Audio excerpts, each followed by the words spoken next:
It's been some time since the Harrier was launched, and after that the XUV 700 has received a big update and the prices of the Hector have also been reduced. Now, taking all of that into account, is the Harrier still the best choice for you? What are its strong points and what are its not so strong points? Who should be buying this car and who should not? Let's find out in this detailed video. Well, if styling and street presence is high on your priority list, then you should definitely go with the Harrier.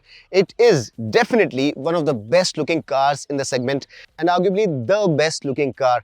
Just look at this facelift. Tata have done wonders with the face as well as the tail of this car. It looks absolutely stunning. These DRLs as well as the indicators look absolutely stunning, and when you turn the car on, they also do a little dance. This grille here is chrome studded and the rear bumper has also been completely revamped. And at the lower part you have this finish in piano black, which really makes this car look special. It also comes with a 360-degree camera, and on the sides also the headlight position has been changed and an air curtain has been introduced. Overall, the front of this car looks very nice and its wide squat stance really makes it stand out. It does look properly stunning, and if looks are high on your priority list, this car is definitely amazing. On the side, not many changes have been made, although you now get 18-inch wheels and these black colored wheels are also new. At the rear, the tail lamps are new as well as the lower bumper, and the LED lamps, as I mentioned, are connected just like the front. Overall, this car looks absolutely stunning and Tata should be given full points for creating a facelift that looks as good as an entirely new product. Now, if you want a car that is loaded with features, then again, Tata have done a phenomenal job with loading this car up with features, and it's right there with the best and even excels them in certain areas. To start off, this car now gets electrically adjustable 6-way seat for the driver and 4-way electrically adjustable seat for the front passenger as well. You also get a 3-way memory function for the driver's side. You also get ventilated front seats, an all-new high-resolution 12.3-inch infotainment display, a 10.2-inch digital driver's display, a 360-degree camera which looks fantastic, panoramic sunroof with mood lighting, dual zone climate control, rain sensing wipers, wireless charging, wireless Android Auto and Apple CarPlay, What 3 words navigation, voice commands for a lot of functions. You get ambient lighting, plenty of charging sockets in both the traditional and Type-C format, electronic parking brake, auto hold function, and a lot more. All in all, if you're looking for features on your car, Tata Motors have really made sure that they're second to none, and you can definitely go with the Harrier if features are high on your priority list. Now, apart from the standard features, what Tata have done is that they have upgraded the tech on this car by a significant margin. And as I mentioned, it's not just the exterior, it's the overhaul of the interior as well as the tech features, which makes this car feel as good as an all-new product. And when we talk about tech, Tata again have done wonders, and this car is loaded with the latest tech features as well. Let's have a look at them as well. It now gets a very comprehensive suite of ADAS level 2 features, which includes all the advanced features that you can think of, including lane keep assist, adaptive cruise control, rear cross traffic alert, front collision avoidance, and all the advanced ADAS related functionalities that you can think of. This car also now gets an eSIM along with all the connected car features. It gets voice commands for a lot of car related functions. You'll also get driving as well as traction modes, a feature which is not available on all cars. It also gets Amazon Alexa as well as an air purifier. So if tech again is high on your priority, the Tata Harrier checks all the boxes and you can definitely go ahead and buy this car. Now, if you're going for a big car like the Harrier, you'd want to have space and comfort on your priority as well. And the Harrier really delivers on those parameters as well.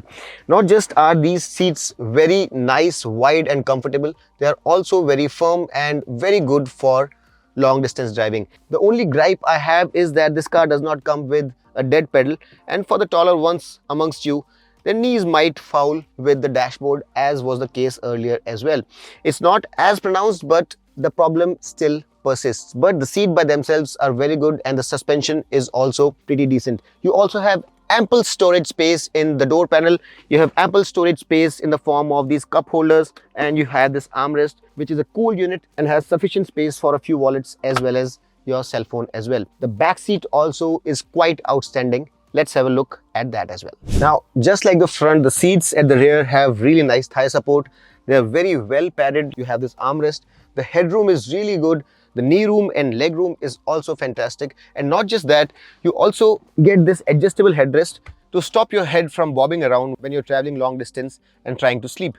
There are a couple of USB sockets, space for a wallet or a cell phone, and the door panel also has space for bottle holders as well as a cell phone or a wallet, which is a novelty and a very unique feature. I really think that the space here has been very ingeniously utilized by Tata Motors. What I really don't like though is the fact that you don't have an individual headrest for the third passenger. Also, the hump in the middle does not allow you to seat a third passenger for long distances, which I personally believe is a feature that the Hector has an advantage. You'll also get these blinds, a reading light, a coat hook and a handle here. Now in terms of boot, the funny thing is that you don't have a button here, so you necessarily either have to use gesture controls or you have to use the button on the key for the powered tailgate to open. Now about the boot itself, it's not segment leading. It's 445 liters, which is sufficient for a small family to go for a long holiday. It's not bad at all. It's sufficient, it's very usable, but it's not best in class. Now both the Hector and the XUV700 have more boot space. Having said that, the space in this car is not complainable at all, and if space is high on a priority, then the Harrier does not disappoint. Now while you don't have a button to open the boot, there definitely is a button to bring down the power tailgate. Now, while the XUV700 is the best in class in terms of fit, finish and refinement, even the Hector does a better job of offering you better fit and finish than the Tata Harrier. So if you want the best finished car without any jagged edges or any imperfections, I think this car is the third of the lot, and if that is high on your priority, then the Harrier doesn't quite cut it. Now the Harrier is one of the safest cars in its segment. It comes with 7 airbags, ABS with EBD front and rear parking sensors, seat belt reminder, TPMS, ADAS level 2. So if you are looking for a car that is safe, then you are safe with the Harrier. It's one of the safest cars and you cannot go wrong with this one. Now if you're looking for a car that offers you both petrol as well as diesel engines and manual as well as automatic transmissions, then this probably is not the car with the most number of options, as this is not available with the petrol option yet. The Hector offers you a petrol with manual as well as automatic and a diesel with only manual, while the XUV offers you a petrol in manual and automatic and diesel in manual and automatic. This car is available with a diesel version only in manual as well as automatic variants, 6-speed manual and 6-speed automatic. So technically speaking, the least number of variants available. So in that sense also, this car does not come with the most number of engine and transmission variants. Now, one of the most important aspects that consumers look at is pricing, and in terms of price, you cannot say that the Harrier is the least expensive of the lot. Especially with the introduction of the Hector's new versions, the prices, the starting point of the Hector has gone down, and the XUV700 also is priced very competitively. Let's have a look at all the prices.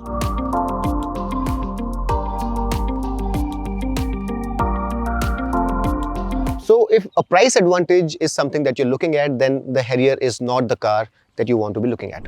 Of the cars that we are discussing in the segment, including the Hector as well as the XUV700, only the 700 comes with an all-wheel drive version, and that makes it more suitable for off-roading. So while this has enough ground clearance and a good engine, it also comes with traction mode.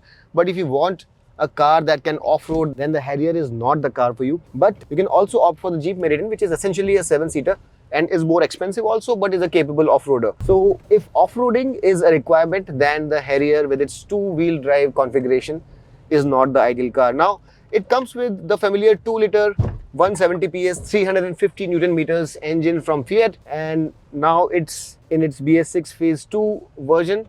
The refinement has improved, but even so, when you compare it with cars like the Hector, which essentially shares the same engine, you can feel that the refinement levels there and the insulation is slightly better than what you get here. The clutch is also slightly on the heavier side, and the gear shifts are quite notchy. They are not quite refined. This engine is pretty good by itself, and the fuel efficiency for such a big engine is not bad at all.